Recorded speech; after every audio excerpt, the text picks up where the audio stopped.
युवराज उन रिपोर्ट्स को देखते हुए कुछ सोचने लगता है। अर्नब की नजर इस वक्त युवराज पर ही थी। वो युवराज को देखते हुए सोचता है, इस युवराज दीवान के दिमाग में आखिर क्या चल रहा है? ऐसी क्या बात हो गई कि अपने पैदा होने के इतने साल बाद इसे ये जानना है कि यशवंत दीवान सच में इसके डैड है या नहीं। अर्नब इस तरह से अपना दिमाग दौड़ा रहा था, लेकिन वो युवराज के इंटेंशन को समझ नहीं पा रहा था। इधर युवराज के दिमाग में उन पेपर्स को देखते हुए उस रात का सीन चल रहा था, जिस रात भैरवनाथ ने युवराज को उस शय से आजाद कराने की कोशिश की थी। युवराज अंधेरी रात में भैरवनाथ का दिया कलश लेकर जंगल से होते हुए नदी की तरफ बढ़ रहा था। तभी युवराज को पीछे से एक औरत की फुसफुसाती हुई आवाज सुनाई देती। युवराज वो आवाज सुनकर युवराज पीछे मुड़ता है और वो साया तेजी से आकर युवराज को हिट कर देता है। इससे युवराज कई मीटर दूर जाकर गिर जाता है और हाथ में रखा कलश टूट जाता है। इसके बाद युवराज भागते हुए वापस भैरवनाथ के पास जाने लगता। जब वो भैरवनाथ के पास पहुंचता है तो देखता है कि भैरवनाथ उस हवन कुंड के पास बेहोश पड़ा हुआ है। अगले ही पल युवराज की नजर हवन कुंड के दूसरी तरफ पड़ती है और वहां का नजारा देखकर युवराज की सांसें रुक जाती है। हवन कुंड के दूसरी तरफ सुब्रा और युवराज की माँ बेहोश पड़े थे। Mister Yuvraj, are you okay? Arnab की इस आवाज से युवराज का ध्यान टूटता है और वो प्रेजेंट में आ जाता है। युवराज अर्नब से कहता है, yes mister SP Singh, I am fine, thank you so much आपके हेल्प के लिए। अर्नब कहता इट्स ओके। अर्नब ये जानना चाह रहा था कि ऐसी क्या वजह थी कि युवराज ने अपना और अपने डैड का डीएनए टेस्ट करवा लिया, लेकिन वो जानता था कि युवराज के मुंह से सच निकलवाना लगभग इम्पॉसिबल है। युवराज ने कई बार समायरा को बचाया था, इसलिए अर्नब ने उसकी मदद करने से इनकार नहीं किया था। अर्नब को वहां बैठे बैठे समायरा का ख्याल आता है। वो चाहता था कि समायरा हमेशा उसी के साथ रहे, लेकिन वो समायरा को फोर्सफुली अपने साथ नहीं रखना चाहता था। अर्नब समायरा के लिए अपनी फीलिंग्स कंट्रोल करते हुए कहता है, मिस्टर युवराज, अगर समायरा आपके साथ आपके घर में रहना चाहती है तो आप उसे अपने साथ ले जा सकते हैं। अर्नब के ऐसा कहने पर युवराज अर्नब के चेहरे को गौर से देखने लगता। युवराज अच्छे से जानता था कि अर्नब के मन में समायरा के लिए फीलिंग्स है और उसे लगता है जैसे युवराज और समायरा के बीच कुछ है। युवराज उन दोनों के बीच में इंटरफेयर नहीं करना चाहता था, लेकिन अर्नब की परेशानी को समझते हुए युवराज उससे कहता, मैंने समायरा से कहा था कि वो मेरे घर में आकर रहे, लेकिन उसने मुझे मना कर दिया। शायद वो मेरे घर में नहीं रहना चाहती। युवराज की बात सुनकर अर्नब सोच में पड़ जाता है। युवराज के कहने पर समायरा उसके साथ क्यों नहीं गई? वो तो युवराज के साथ ज्यादा कंफर्टेबल होती है। अर्नब अपने मन में आ रहे इन ख्यालों को अपने मन से हटा देता है और अपनी सीट से उठते हुए कहता, ओके देन मुझे अब चलना चाहिए। कहते हुए अर्नब वहां से चला जाता है। अर्नब के जाते ही युवराज अपने सामने रखे ड्रॉर से 5 और इन्वेलप को बाहर निकालता। उन 5 इन्वेलप में भी युवराज और यशवंत के डीएनए रिपोर्ट्स थे। उन सब में भी वही मेंशन था कि यशवंत दीवान युवराज के बायोलॉजिकल फादर हैं। युवराज अपने ख्यालों में खोए हुए यही सोच रहा था, तभी उसके ऑफिस के दरवाजे को कोई नॉक करता है। युवराज देखता है कि बाहर सुहानी खड़ी थी। युवराज वो सारे पेपर्स वापस ड्रॉर में रख देता और एक गहरी सांस लेकर खुद को शांत करते हुए कहता, कम इन। युवराज की आवाज सुनकर सुहानी कमरे के अंदर आ जाती। वैसे तो युवराज का चेहरा हमेशा की तरह शांत था, लेकिन सुहानी उसकी आंखों को देखते ही समझ जाती है कि युवराज इस वक्त काफी परेशान था। सुहानी युवराज के पास जाकर कहती, युवराज सर आप ठीक तो है ना?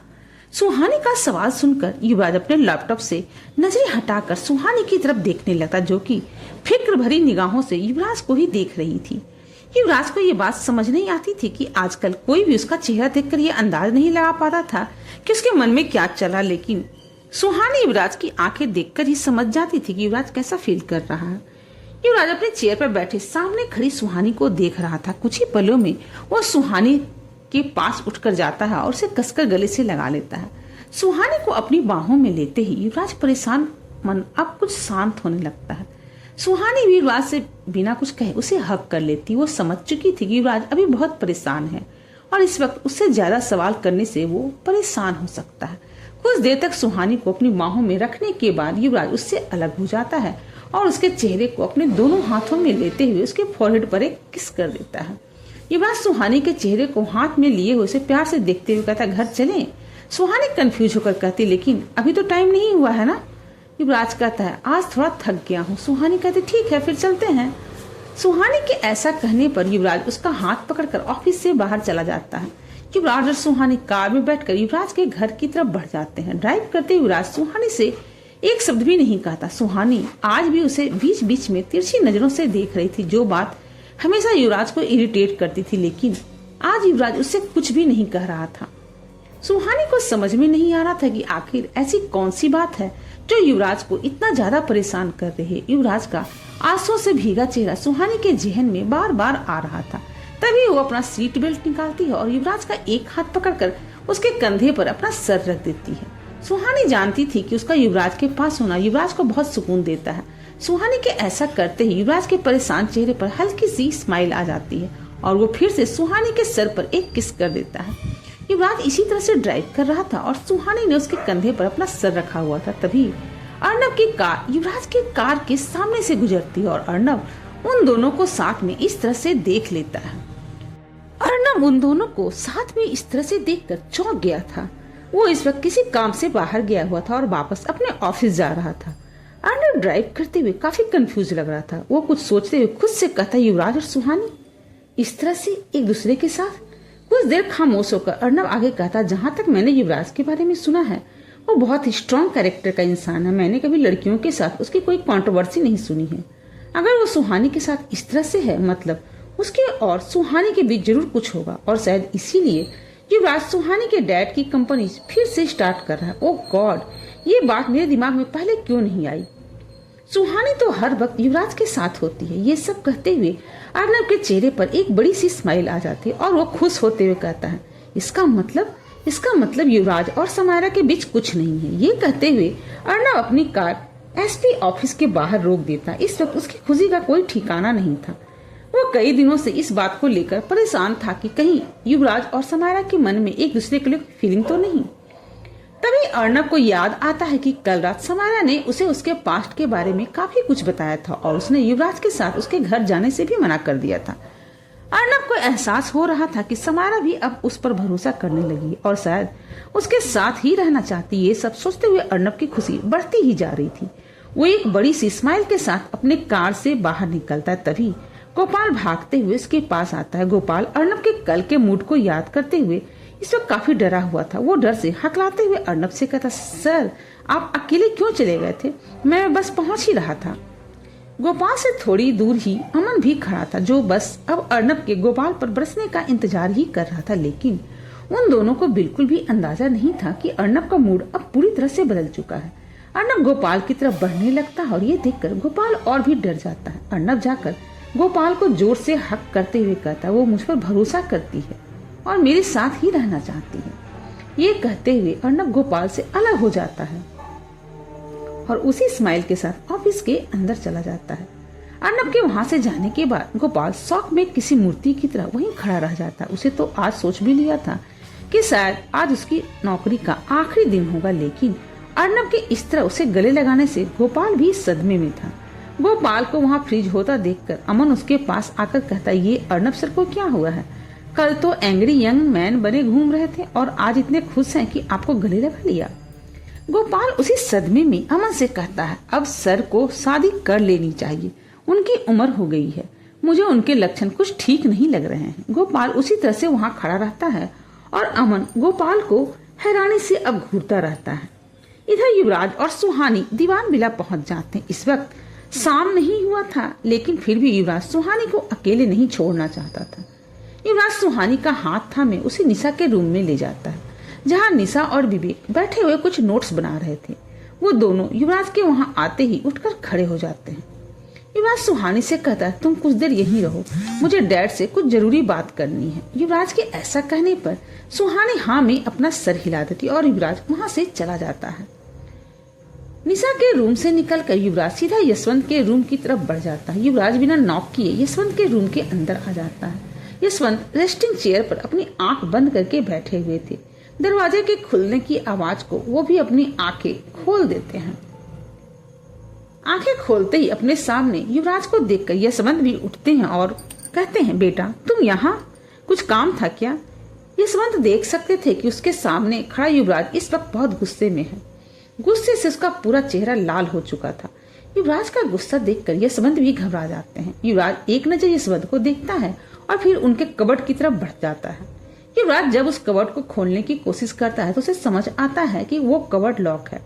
युवराज को कबर्ड के पास देखकर यशवंत की घबराहट कई गुना बढ़ जाती है। वो फौरन युवराज के पास जाकर उसे रोकने की कोशिश करते हुए कहते हैं, बेटा ये तुम क्या कर रहे हो, छोड़ो उसे। यशवंत के ऐसा कहने पर युवराज उनकी तरफ देखता और कबर्ड के हैंडल को पकड़कर जोर से खींच देता है। युवराज के ऐसा करते ही कबर्ड का दरवाजा टूटकर युवराज के हाथ में आ जाता है। ये देखकर यशवंत की आंखें फटी की फटी रह जाती है। वो डर से हकलाते हुए कहते हैं, बेटा तुम। यशवंत इतना ही कह पाए थे तभी युवराज उनके कबर्ड का सारा सामान निकालकर बाहर फेंकने लगता है। यशवंत बार बार युवराज को रोकने की कोशिश कर रहे थे लेकिन उसका कोई फायदा नहीं हो रहा था। युवराज को देखकर ऐसा लग रहा था जैसे वो इस वक्त गुस्से में पागल हो चुका है। सारा सामान कबर्ड से बाहर फेंकने के बाद युवराज कबर्ड के अंदर लगातार पंच मारने लगता है। यशवंत को अब तक एहसास हो चुका था कि युवराज क्या करने की कोशिश कर रहा है। युवराज के 3 से 4 पंच से ही यशवंत का कबर्ड टूटने लग जाता है और उसके अंदर एक कमरा दिखाई देने लगता है। यशवंत ने अपने कुछ इंपॉर्टेंट चीजें रखने के लिए अपने कबर्ड के अंदर एक रूम बनवाया हुआ था जिसके बारे में युवराज पहले से ही जानता था, लेकिन उसने कभी अपने डैड की प्राइवेसी में इंटरफेयर करने की कोशिश नहीं की थी। लेकिन आज युवराज का इरादा कुछ और ही था। वो पंच मारते हुए उस कबर्ड को पूरी तरह से तोड़ देता है और उसके अंदर के कमरे का रास्ता साफ हो जाता है। युवराज फौरन कमरे के अंदर चला जाता है और यशवंत उसके पीछे पीछे उसे रोकने की कोशिश करते हुए अंदर चले जाते हैं। युवराज गुस्से में रखे वहां सारे फाइल्स फेंकने लगता है। उसे देखकर ऐसा लग रहा था जैसे वो उस कमरे में कुछ ढूंढ रहा है। कुछ ही देर में उस कमरे में युवराज को वो नहीं मिला था जिसकी उसे तलाश थी। तभी युवराज की नजर एक लॉकर पर जाती है जो एक सेल्फ के ऊपर इस तरह से रखा गया था कि वो किसी के नजर में ना आए। जैसे ही युवराज की नजर उस लॉकर पर जाती है यशवंत की हालत और भी ज्यादा खराब हो जाती है।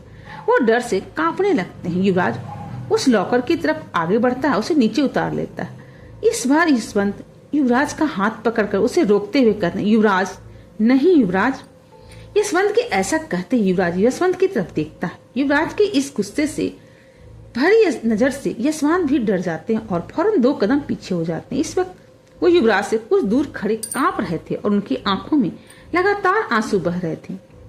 युवराज उस लॉकर को देखने लगता है। वो एक बहुत मजबूत लॉकर था जिसे सिर्फ पासवर्ड से ही खोला जा सकता था। युवराज बिना कुछ सोचे अपनी पूरी ताकत लगाकर एक पंच उस लॉकर पर मारता है। युवराज के ऐसा करते ही वो मजबूत लॉकर बुरी तरह से डैमेज होकर टूट जाता है। युवराज फौरन उसे खोलकर देखता है। उसके अंदर कुछ पुराने डॉक्यूमेंट्स रखे हुए थे। युवराज उन डॉक्यूमेंट्स से एक पुराना पेपर उठाकर देखने लगता है। वो युवराज का बर्थ सर्टिफिकेट था जिस पर फादर की जगह यशवंत दीवान और मदर की जगह सावित्री दीवान लिखा था। उस पेपर के ठीक नीचे एक पुरानी तस्वीर थी जो युवराज के बचपन की तस्वीर थी। उस वक्त युवराज लगभग 6 से 7 महीने का था और यशवंत ने उसे अपनी गोद में लिया हुआ था। यशवंत के साथ एक औरत बैठी थी। युवराज उस औरत पर अपनी उंगली पॉइंट करते हुए यशवंत से पूछता है, कौन है ये? यशवंत कोई जवाब नहीं देती। वो बस भीगी आंखों से वहां खामोश खड़े रहते हैं। यशवंत को खामोश देखकर युवराज का गुस्सा हद से ज्यादा बढ़ने लगता है और वो जोर से चीखते हुए कहता है, कौन है ये औरत? अब युवराज की आंखों की पुतलियां लाल हो चुकी थी। ये सब देखकर यशवंत बहुत डर जाते हैं और घबराहट में उनके मुंह से निकल जाता है, ये तुम्हारी माँ है। ये कहते ही यशवंत के चेहरे पर खौफ साफ दिखाई देने लगता है। वो समझ गए थे कि उनके मुंह से कुछ ऐसा निकल गया था कि जो उन्हें नहीं कहना चाहिए था। युवराज गुस्से से यशवंत की आंखों में देखते हुए कहता, अगर ये मेरी माँ है तो जो इतने सालों से मेरी माँ बनकर मेरे साथ रह रही थी वो कौन है? यशवंत इस सवाल का कोई जवाब नहीं देते और अपने चेहरे पर डर लिए हुए युवराज को देखने लगते हैं। युवराज भी गुस्से से यशवंत को ही देख रहा था और उसके दिमाग में भी उस रात का सीन चल रहा था जिस रात वो सुहानी के साथ उन अस्थियों को नदी में बहाने के लिए लेकर गया हुआ था। उस रात जब सुहानी ने उन अस्थियों को नदी में बहा दिया तब युवराज और वो तांत्रिक कमजोर होकर घुटने के बल एक दूसरे के सामने थे। इससे पहले वो तांत्रिक युवराज को कंट्रोल कर सकती थी जिस वजह से युवराज कभी उस तांत्रिक का चेहरा नहीं देख पाता था, लेकिन अब उसका कंट्रोल युवराज से खत्म हो चुका था। युवराज वहां बैठे नीचे देख रहा था। तभी उस तांत्रिक के चारों तरफ काला धुआं फैलने लगता है। ये देखकर युवराज अपनी नजरें ऊपर उठाता है और उसकी नजर उस तांत्रिक के चेहरे पर पड़ती है। अब युवराज ने पहली बार उस तांत्रिक का चेहरा देखा था। वो और कोई नहीं, युवराज की माँ थी, जिसे युवराज ने ट्रीटमेंट के लिए मुंबई भेजा हुआ था। बचपन से युवराज की बस एक ही कमजोरी थी और वो उसकी माँ थी। वो अपनी माँ से बेहद प्यार करता था। जिस रात युवराज ने देखा कि वो तांत्रिक उसकी माँ है, उस रात युवराज पूरी तरह से टूट गया था। फिर भी वो खुद को संभालते हुए समायरा और पद्मिनी को ढूंढने की कोशिश कर रहा था, लेकिन खुद को बहुत कंट्रोल करने के बाद आखिर उस रात युवराज का गुस्सा और उसका दर्द सुहानी के सामने बाहर आ ही गया था। अब युवराज को ये भी पता नहीं था कि आखिर वो है कौन, इसलिए उसने अपना और अपने डैड का डीएनए टेस्ट कराया था और उसे पता चला कि यशवंत दीवान ही उसके डैड हैं। अब युवराज को अपनी माँ के बारे में जानना था, इसलिए उसने इस तरह से यशवंत के कबर्ड की तलाशी ली थी। उसे पूरा यकीन था कि उस कबर्ड में युवराज को कुछ न कुछ मिल ही जाएगा। यही सब सोचते हुए युवराज ने गुस्से से यशवंत को घूर रहा था, लेकिन यशवंत युवराज के सवाल का जवाब नहीं दे रहे थे। युवराज का गुस्सा और उसकी लाल आंखें देखकर यशवंत का डर और भी बढ़ता जा रहा था।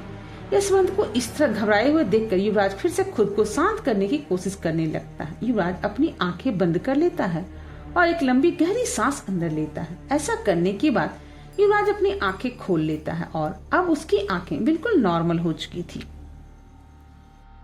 शांत होकर यशवंत की तरफ बढ़ता है और उनसे कहता, डैड, अब आपको मुझे सब कुछ बताना ही पड़ेगा, इससे पहले कि बहुत ज्यादा देर हो जाए।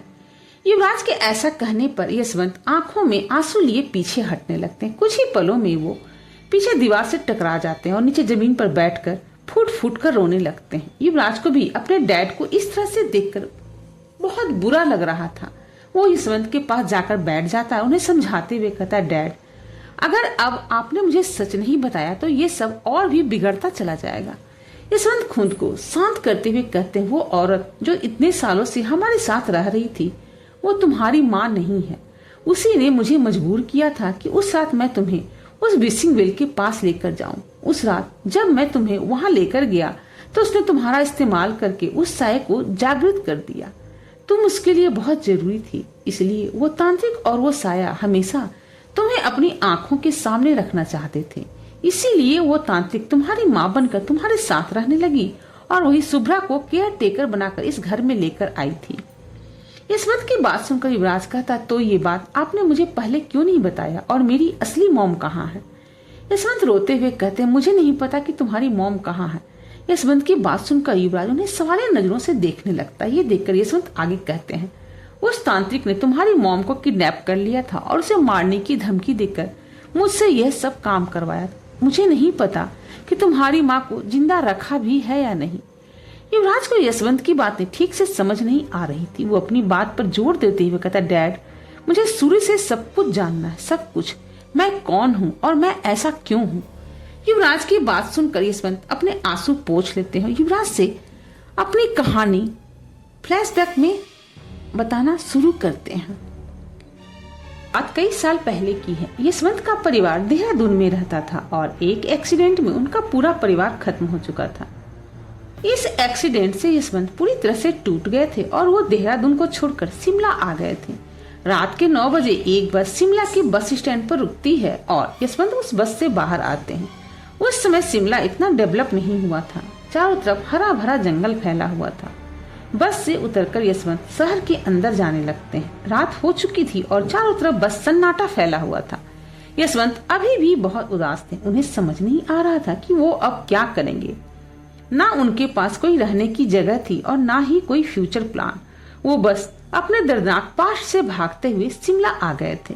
यशवंत उदास चेहरे के साथ जंगल के बीच बनी कच्ची सड़क पर चल रहे थे। तभी उन्हें जंगल के आसपास की झाड़ियों से कुछ आवाजें सुनाई देती हैं। वो आवाजें सुनकर यशवंत के कदम रुक जाते हैं और वो उन झाड़ियों की तरफ देखने लगते हैं। चांदनी रात थी। इसके बाद भी उन्हें जंगल के अंदर ठीक से कुछ दिखाई नहीं दे रहा था, लेकिन कुछ ही दूरी पर उन्हें कुछ चमकती हुई चीज दिखाई दे रही थी। यशवंत अब देखते हैं कि वो चमकती हुई चीज धीरे धीरे उनके करीब आ रही है।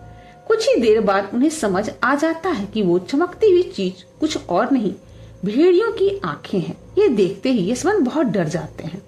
कुछ ही देर में लगभग 10-12 भेड़िए जंगल के बाहर रोड पर आ जाते हैं। ये सब देखकर यशवंत को समझ नहीं आ रहा था कि वो अब क्या करे। रात हो चुकी थी, इसलिए अब उस रास्ते से कोई गुजर भी नहीं रहा था जिससे वो मदद मांग सके। उस रोड में एक तरफ यशवंत खड़े थे और दूसरी तरफ वो भेड़िए जो यशवंत पर अटैक करने के लिए धीरे धीरे उनकी तरफ बढ़ रहे थे। तभी एक भेड़िया यशवंत पर अटैक करते हुए उन पर झपटता है। ये देखकर यशवंत डर से अपनी आंखें बंद कर लेते हैं, लेकिन वो भेड़िया यशवंत से कुछ इंच दूर किसी इनविजिबल चीज से टकराकर वहीं गिर जाता है। ये देखकर ऐसा लग रहा था जैसे यशवंत के सामने कोई अदृश्य दीवार हो। यशवंत ने अपनी आंखें बंद की हुई थी, लेकिन उन्हें अंदाजा हो गया था कि वो भेड़िया उन पर अटैक नहीं कर पाया है। ये एहसास होते ही यशवंत अपनी आंखें खोल लेते हैं। वो देखते हैं कि सारे भेड़िए उनकी तरफ देखकर गुस्से से गुर्रा रहे थे और कुछ ही पलों में वे सब डरकर वहां से चले जाते हैं। यशवंत को समझ में नहीं आ रहा था कि वहां अभी अभी हुआ क्या। तभी उन्हें एहसास होता है कि जैसे उनके पीछे कोई खड़ा है, वो फौरन पीछे मुड़ जाते हैं। पीछे मुड़ते यशवंत जो देखते हैं उसे देखकर उनकी आंखें फटी की फटी रह जाती है। उनके सामने इस वक्त सफेद कपड़ों में एक बहुत खूबसूरत लड़की थी। उस चांदनी रात में जब चांद की रोशनी उस लड़की पर पड़ रही थी तो इतनी खूबसूरत दिख रही थी कि यशवंत की आंखें उससे हट ही नहीं पा रही थी। यशवंत बिना पलके झपकाए उसे देखते हुए इसकी तरफ बढ़ते जा रहे थे। वो लड़की भी यशवंत को ही देख रही थी। उस लड़की के पास जाकर यशवंत उसे बस देखते रह जाते हैं। काफी देर तक जब यशवंत उस लड़की से कुछ नहीं कहते तो वो लड़की वहां से जाने लगती। जैसे ही वो लड़की जाने के लिए पीछे मुड़ती, यशवंत उसका हाथ पकड़ते हुए उससे कहता है, कौन हो तुम और क्या तुमने मुझे उन भेड़ियों से बचाया? वो लड़की यशवंत से कहती है, तो आपको क्या लगता है यहाँ मेरे अलावा कोई और भी है जो आपको बचा सकता है? यशवंत उस लड़की की आंखों में देखते हुए कहते, लेकिन तुमने ये कैसे किया? वो लड़की कहती है, क्या आप शहर की तरफ जा रहे हो? यशवंत कहते, हाँ। वो लड़की कहती, चलो मैं भी उसी तरफ जा रही हूँ। ये कहते हुए लड़की उस कच्ची सड़क पर आगे बढ़ने लगती है। यशवंत भी उसके पीछे पीछे जाने लगते हैं। पूरे रास्ते यशवंत उसे कई सवाल कर रहे थे, लेकिन वो लड़की उनके किसी भी सवाल का कोई भी जवाब नहीं दे रही थी। कुछ ही देर में वो दोनों एक अनाथ आश्रम तक पहुंच जाते हैं। वहां पहुंचते ही वो लड़की कहती है, शहर आ चुका है, अब मैं चलती हूँ। ये कहते हुए वो लड़की उस अनाथ आश्रम के गेट से अंदर जाने लगती है। तभी यशवंत उस लड़की से कहता है, तुमने मुझे मेरे एक भी सवाल का जवाब नहीं दिया, लेकिन जाते जाते अपना नाम तो बता ही सकती हो। यशवंत की बात सुनकर वो लड़की पीछे मुड़ती है और बस एक ही शब्द कहती है, सावित्री। ये कहकर वो लड़की अंदर चली जाती है। उस लड़की के जाने के बाद यशवंत मुस्कुराते हुए कहते हैं, सावित्री। यशवंत उस लड़की से और भी बातें करना चाहते थे, लेकिन वो अब अंदर जा चुकी थी। उनके मन में कई सवाल थे जो वो उस लड़की से पूछना चाहते थे, लेकिन वो लड़की उनके किसी भी सवाल का जवाब नहीं दे रही थी। इसके बाद यशवंत शिमला में ही रहने लगे। कुछ ही दिनों में उन्हें काम मिल गया और धीरे धीरे वो शिमला में सेटल हो गए। फिर उन्होंने अपना एक छोटा सा बिजनेस शुरू किया और वो भी ठीक ठाक चल पड़ा। इस दौरान यशवंत हर रोज उस अनाथ आश्रम के पास आते थे, जहाँ गेट से बाहर वो बस एक नजर सावित्री को देखकर वहां से चले जाते थे। उस गेट के बाहर से अनाथ आश्रम का गार्डन दिखाई देता था, जहाँ सावित्री बैठकर बच्चों को खेलते हुए देखा करती थी। सावित्री भी यशवंत का हर रोज आकर उसे देखना नोटिस कर रही थी। यह सिलसिला लगभग 1 साल तक चलता रहा। यशवंत एक शाम हिम्मत करके अनाथ आश्रम के अंदर चले जाते हैं। अंदर जाकर वो देखते हैं कि सावित्री हमेशा की तरह गार्डन में अकेले बैठे छोटे बच्चों के साथ बड़े प्यार से खेलते हुए उन्हें देख रही थी। तभी उसे अपने पीछे से एक आवाज आती है, सावित्री। वो आवाज सुनकर सावित्री पीछे मुड़ती है तो देखती है कि पीछे यशवंत खड़े थे। उन्हें देखकर सावित्री थोड़ा चौंक जाती है। यशवंत सावित्री की आंखों में देखते हुए कहते हैं, मैं तुमसे शादी करना चाहता हूँ। यशवंत उस रात के बाद आज दूसरी बार सावित्री से बात कर रहे थे। पिछले 1 साल में उन दोनों ने बिल्कुल भी एक बार भी बात नहीं की थी। बस हर रोज यशवंत सावित्री को एक नजर देखकर चले जाते थे और उसी वक्त सावित्री की नजर भी यशवंत पर चली जाती थी। यशवंत की बात को सुनकर सावित्री हैरानी से उन्हें देखने लगती है। यशवंत की आंखें भी सावित्री के खूबसूरत चेहरे पर जम सी गई थी। कुछ देर खामोश रहने के बाद सावित्री कहती है, आप मुझसे शादी क्यों करना चाहते हो? यशवंत कहते हैं, क्योंकि मैं तुमसे बेहद प्यार करता हूँ। सावित्री हैरानी से यशवंत को देखते हुए उनसे कहती है, आप मेरे बारे में कुछ भी नहीं जानते। आप ये तक नहीं जानते कि मैं आखिर हूं कौन। यशवंत कहते हैं, मुझे इससे कोई फर्क नहीं पड़ता कि तुम कौन हो, मैं बस ये जानना चाहता हूँ कि मैं अपनी आगे की जिंदगी तुम्हारे साथ जीना चाहता हूँ। यशवंत के ऐसा कहने पर सावित्री उन्हें कुछ देर बस देखती रहती और फिर बिना कुछ कहे वहां से चली जाती। सावित्री की इस तरह बिना कुछ कहे चले जाने से यशवंत का दिल अब टूट जाता है। उन्हें लगता है जैसे सावित्री का जवाब ना है। वो उदास मन से उस अनाथ आश्रम से बाहर चले जाते हैं। अगले दिन सावित्री फिर से उसी गार्डन पर बैठी थी, लेकिन आज उसे यशवंत कहीं दिखाई नहीं दे रहे थे। यशवंत को वहां ना देखकर सावित्री भी उदास हो जाती है। पिछले 1 साल से उसे भी हर रोज गेट के बाहर खड़े यशवंत को देखने की आदत हो चुकी थी। ऐसे ही 1 महीने बीत जाते हैं और सावित्री ने यशवंत को नहीं देखा था। एक शाम यशवंत नदी किनारे बैठे उसकी लहरों को देख रहे थे और लहरों को देखकर उनके बेचैन मन को थोड़ी शांति मिल रही थी। तभी उन्हें पीछे से एक मीठी सी आवाज सुनाई देती है, आप यहाँ क्या कर रहे हैं? ये आवाज सुनकर यशवंत के उदास चेहरे पर एक स्माइल आ जाती। वो बिना पीछे मुड़े ही कहते हैं, तुम यहाँ पर क्या कर रही हो? सावित्री कहती, क्यों, नदी के किनारे सिर्फ आप ही आ सकते हैं। सावित्री की बात को सुनकर यशवंत के चेहरे पर हल्की स्माइल आ जाती है। सावित्री आगे बढ़कर यशवंत के पास बैठ जाती है। उसके पास बैठते ही यशवंत की नजर सावित्री पर जाती है। पूरे 1 महीने के बाद आज वो सावित्री को देख रहे थे। उनकी नजर आज फिर से सावित्री के चेहरे पर जाकर रुक गई थी। सावित्री भी 1 महीने से यशवंत को देखना चाह रही थी और आज भी उन्हें जी भरकर देख रही थी। कुछ देर के बाद वो दोनों अपनी नजरें एक दूसरे से हटाकर नदी को देखने लगते हैं। सावित्री नदी को देखते हुए कहती, मैं आपसे कुछ कहना चाहती हूँ। यशवंत कहते हैं, कहो। सावित्री कहती है, मैं एक आम इंसान नहीं हूँ। यशवंत बड़ी सरलता के साथ कहते, मैं जानता हूँ। यशवंत की बात सुनकर सावित्री उन्हें हैरानी से देखने लगती है। वो आगे कहती है, क्या आप जानते हैं कि मैं कौन हूँ? यशवंत कहते, नहीं, और अगर तुम मुझे नहीं बताना चाहती तो मैं तुमसे पूछूंगा भी नहीं। सावित्री कहती, मैं आपको जरूर बताऊंगी, लेकिन वक्त आने पर, और शायद वो वक्त हमारी शादी के बहुत बाद आए। यशवंत नदी की तरफ ही देखते हुए कहते, कोई बात नहीं। ये कहते ही यशवंत हैरान होकर सावित्री को देखने लगते हैं और सावित्री यशवंत को देखकर मुस्कुराने लगती है। यशवंत सावित्री के दोनों हाथ पकड़कर खुशी से कहते हैं, तो क्या तुम मुझसे शादी करने के लिए तैयार हो? सावित्री यशवंत के सवाल का जवाब देते हुए कहते हुए अपनी पलकें झपका देती है। यशवंत खुशी से सावित्री को गले लगा लेते हैं। कुछ ही दिनों में उनकी शादी हो जाती है और सावित्री अनाथ आश्रम से यशवंत के घर चली जाती है। यशवंत को सावित्री के साथ रहते हुए कुछ अलग एक्सपीरियंस होते हैं, लेकिन वो कभी सावित्री से कोई सवाल नहीं करते। कुछ समय के बाद ही सावित्री प्रेग्नेंट हो जाती है और युवराज का जन्म होता है। यशवंत युवराज और सावित्री के साथ बहुत खुश थे। एक बार फिर से उसे अपना परिवार मिल गया था। उन्हें नहीं फर्क पड़ता था कि सावित्री कौन है और कहां से आई है। वो बस इतना जानते थे कि सावित्री उनकी बीवी है और उनके बच्चे की माँ है, जो उन दोनों से बेहद प्यार करती है।